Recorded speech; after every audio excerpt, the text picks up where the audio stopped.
Council, Governor of State Bank of Pakistan, Chairman, National Commission for Government Reforms with the status of Federal Minister, Resident Representative to Nigeria and Chief Economist for Africa at World Bank, and Dean and Director of IBA Karachi. Dr. Ishrat is currently the Chairman of the Center of Excellence in Islamic Finance at IBA Karachi.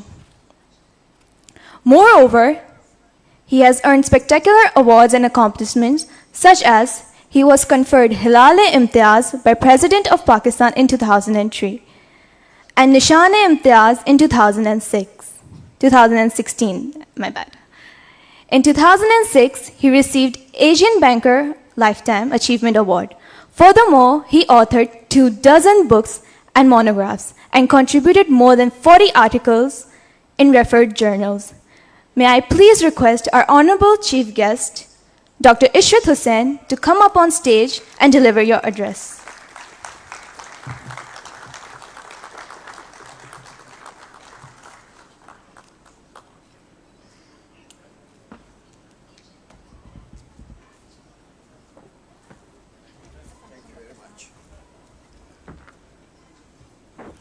Bismillah ar-Rahman ar-Rahim. Ladies and gentlemen, first of all, let me congratulate the new members of ACCA for attaining the credentials for which they have been devoting their time and efforts. And I would also very much like to congratulate the parents who really encouraged, supported their children towards this journey. I also like to commend the ACCA Pakistan for selecting the right team for this conference, because we have to be looking at the future and how the challenges and the risks and the opportunities of the future can be first diagnosed, analyzed, and then the policies to mitigate the risks and to exploit the opportunities can be carried forward.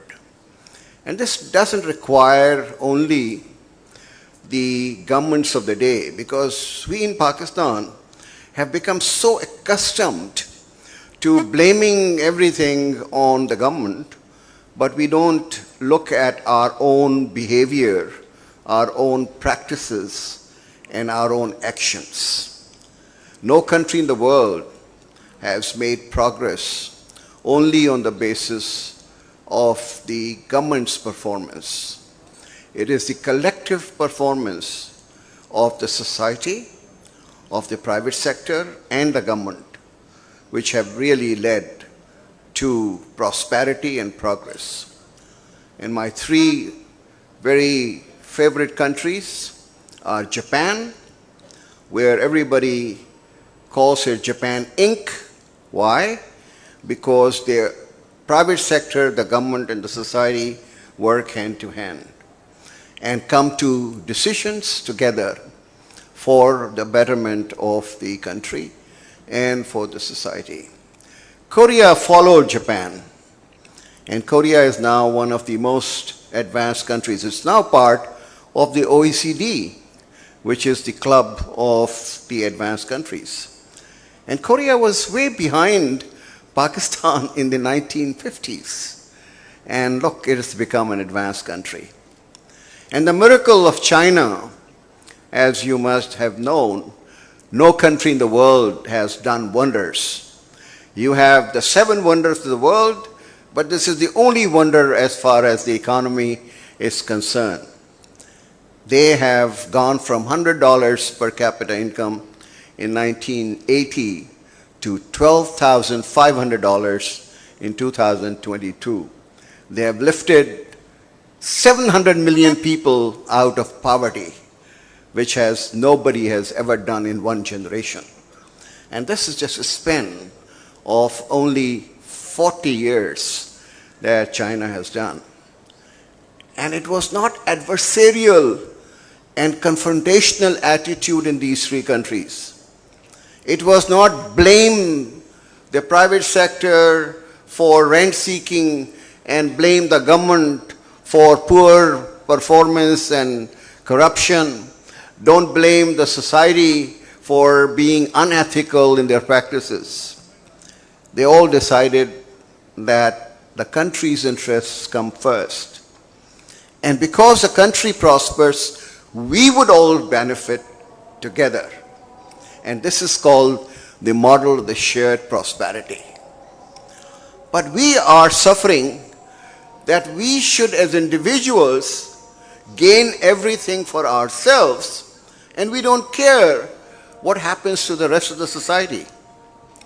This is called the elitist growth model, where only a very small segment of the population, including you and me, benefit from the economic growth, but the majority of the population is left aside.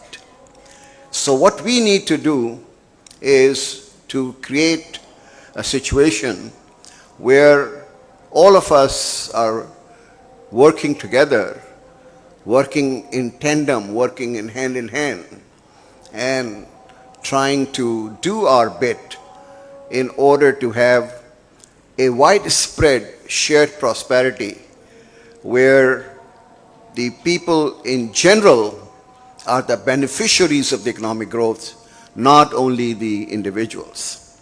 So that is the context in which I wanted to talk about the three very important challenges which we are going to face, which is the climate, the talent, and technology.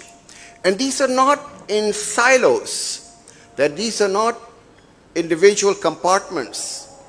They are all interlinked and interrelated. Why do I say that? Because all three of them are fraught with serious risks. And if we are not able to take care of those risks, we would be facing great difficulties. And if we are able to be blessed with the opportunities to transform them into gains, then we will be way ahead of other countries. I still am a believer in globalization. A lot of people tell me since Mr. Trump came to the United States as the president, and is likely to come again, the deglobalization has set in, and the preachers of globalization, which was the United States and the Western world, have become protectionists. And China, which was almost blamed by these preachers as a very inward-looking protectionist economy, is now the advocate for globalization. So the things are changing, and you have to look at the global context. But for Pakistan, globalization is a plus point. We have to take advantage of it. So the worldview should be that we are part of the global economy, and we have to benefit from the global economy, and we have to contribute to the global economy. That is the worldview I would like to share with the younger people who are starting their careers in near future or who are already in their careers. Now, the main lesson as compared to the previous revolutions, agriculture revolution, industrial revolution, the main ingredient of this knowledge economy, which is what the 21st century is, that it is not the natural resources or natural capital like oil and gas and minerals which will drive the economies. It is the human capital which will drive the economies. And that is what you and everybody present here and your colleagues everywhere must realize, that your responsibility has now increased enormously, because it is the human capital which is different from human development. You remember UNDP had index called Human Development Index, which they took the per capita incomes, they took life expectancy, and they took, literacy and said, this is the index. Human capital says that even if you have average school years, you've gone to the schools, but your quality of learning is poor, then that schooling is almost irrelevant. So it is the learning adjusted learning education every year's schooling which is important. So it's not cramming up through rote learning the material which you reproduce in the exam. That's not going to help you. It is what you acquire up here, assimilate, and then apply to solve the real world problems. That is what the quality of the human capital is. The second is stunting has now become a major obstacle as far as productivity is concerned. So right from the beginning, the parents have to take care of the children through nutrition, through environment, and other means in order to prevent stunting. Because stunting, which is 40% in Pakistan today, means that these individuals, when they grow up, they are not being able to contribute to the society and to the economy as you and I are doing today. So that is a major issue for us. And the third one is health and wellness. Poverty is very much related with the health of an individual. If that individual loses his job, the chances are that he or his family will fall below the poverty line. Therefore, taking care of the health of the individual and family are important. And these three elements, they form the human capital. How do they relate to the talent? Now, talent today is no longer degrees and credentials and certificates and grade points, averages. It is what you are able to utilize your knowledge for the solution of the problems which the country faces. And therefore, we have to move away from general education to the education which emphasizes science, technology, engineering, arts of creative arts, and mathematics. And accounting is a part of creative industry and services. You may not know this, but this is a part of the creative industries and services. And that's why I don't call it a STEM, I call it a STEAM.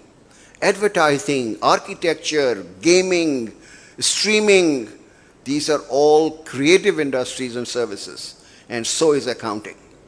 So you have a responsibility to invest in yourself, what I call as the lifelong learning. You just can't be contented that you have got the ACCA degree and that's the end of this situation. No. World is changing around. The jobs which were in existence in 2005 did not exist in 2020. And the jobs in 2023 which are going to exist are going to disappear. According to a study by, I think it was ILO study, if I'm not wrong, or one of the McKinsey, I'm quite, 87 million jobs will disappear by 2050, while another 97 million new jobs will be created in their place. So it's no longer career anymore. It is not contentment that you will be in the same profession for all your life. Things will change, your jobs may disappear, may be blended, may be twisted, may be distorted, whatever happens to it. You have to prepare yourself for the next job, for the next responsibility. So it is lifelong learning in which you have to invest yourself. So knowledge per se does not make you a good professional or a human capital asset. It is your behavior, your practices, and your ideas. And I'm so happy that ACCA keeps on repeating the word ethical. To me, this is the crux of the problem. A society which is strong in ethics, and we claim ourselves to be an Islamic society. And you know what the hallmark of Islamic society is? That every individual practices the highest ethical standards. That is what Islam's gist is. So you have to be very much conscious of the fact that it is the practices in which you display integrity, honesty, truthfulness, those kind of values which will make you a good professional. Otherwise, I don't consider you a good professional if you really don't have those practices and behaviors. And another characteristic of a professional is compassion. Ladies and gentlemen, you realize that you are among a very select few in your age cohort, only 10%. 90% of people in your age cohort did not have the luxury of going through the kind of education you and I have gone through. But we have to take care of those people. We just cannot ignore them. We just cannot say, well, they haven't done so well, so we just don't really care for them. You have to create opportunities for them in order to improve themselves. And that is one of the requirements of a profession.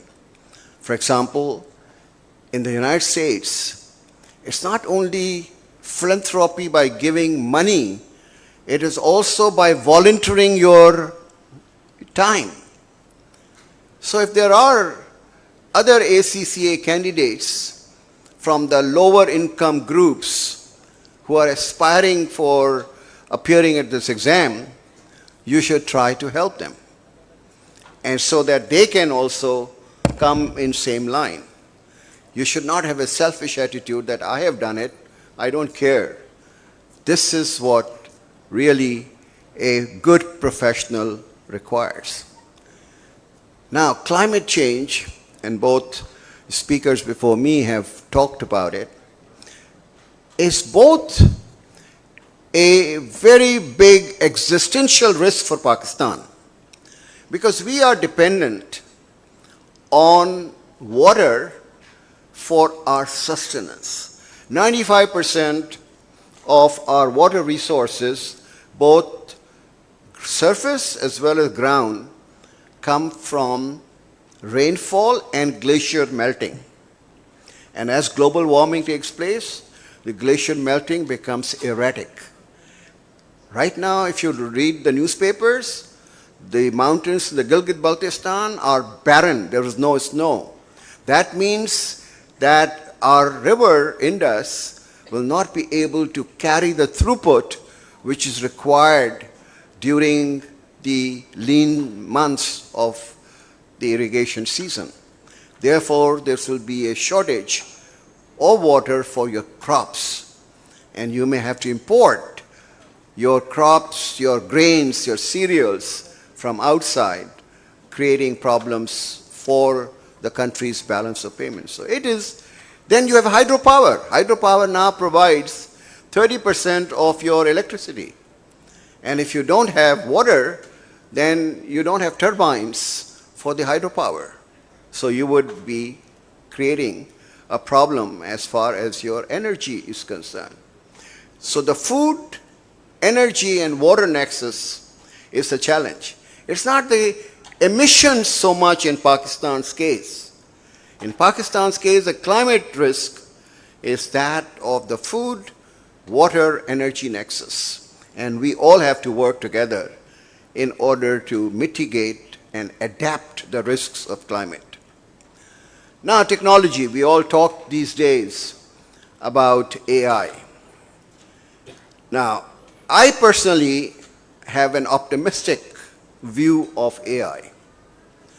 I consider AI not to substitute, but to complement the existing skills and knowledge set. And I give you 4 examples where human capital, technology will help us also indirectly, therefore, in the mitigation of climate. One is the satellite imaging, the sensors, the drones, which will guide the farmer as to how much water will be used for your crop, what kind of pesticides you require, and how much fertilizer you should apply. So all the waste and inefficiency in the resource use will be minimized through AI, because this is called precision agriculture. So the farmers' incomes will go up, and even if there is a shock to the farmer because of the climate change, at least the inputs which you are using will be much lower than what he's using today. Today, it's a flood irrigation. Whether you need the water or not, you flood your farmlands with water, which is a waste of precious resource. The second is the EdTech, educational tech. I don't know how many people in this room know about Salman Khan. He has created a Khan Academy, which has the videos which teach students on math and sciences. He has come up with an AI tutor. An AI tutor says that my requirements for learning are very different from Mr. Asad. So the AI tutor will work with me individually in order to bring me up to Mr. Asad's level. In a classroom, the teacher treats everyone equally. Whether I am behind the curve or I am ahead of the curve, the teacher really doesn't pay attention. So AI tutor will be able to help individuals. The third one is the telehealth. And this is happening in Pakistan. We have 80% of our doctors are females, but only 30% of them join the profession. What telehealth has done, they're sitting from their remote homes, they can guide the doctors and the nurses in far-flung areas like Matiari or Jacobabad as to what needs to be done as far as that particular patient is concerned. So they are using their knowledge, and the remote areas and poor people are getting practice. So health is one of the areas, as I pointed out, is ingredient of human capital. And what you can do from this AI is really very, very formidable. And the fourth area is the fintech. Pakistan is one of the backward countries as far as the financial inclusion is concerned. We don't give money to small and medium enterprises, to small farmers, to low-cost housing, to middle class, lower middle class for consumers, because our systems, which are manual systems, cannot cope up with all the requirements for assessing creditworthiness and scoring models. But AI can do this. An ant in China is already doing it. In few minutes, it's able to create a credit scoring model based on the AI on all the expenditures you had made during the last 1 year, and they will say this individual is okay for credit. So 4 elements which are critical for Pakistan's economy: the fintech, the edtech, the telehealth, an AI tutor can make a huge difference to their prosperity. So I would end by being, like my previous speaker, being optimistic about the future rather than being pessimistic. Thank you very much.